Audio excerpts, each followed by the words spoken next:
Mheshimiwa Spika,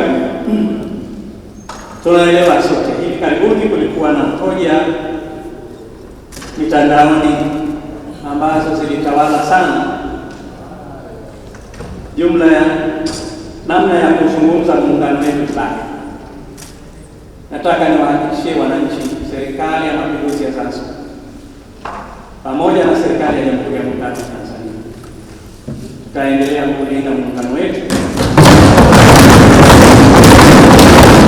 tutaendelea kuutunza muungano wetu na tutaendelea kuutetea muungano wetu kwa maslahi mapana.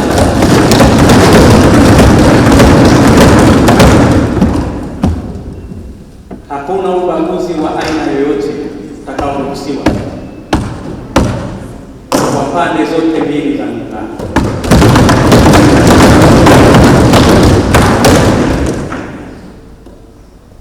Mheshimiwa Spika, leo hii wananchi wa Zanzibar, ukienda katika mikoa yote ya Tanzania bara, tayari wana familia, wana mali na wana hivyo hivyo kwa wananchi wa Tanzania bara huko Zanzibar. Naomba sana Watanzania wote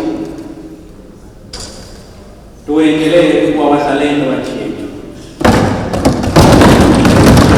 na kamwe tusitumie vivuli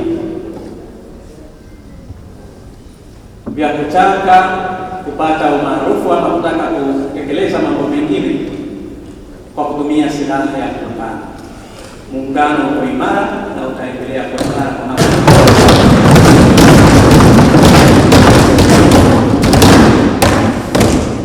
Napenda kutumia fursa hii kutoa wito kwa wananchi wote kuendelea kuulinda na kudumisha muungano wetu, na wala tusiwaruhusu watu wachache wasiopendelea mema nchi yetu kutuvurugia muungano wetu na amani yetu kwa maslahi yao binafsi.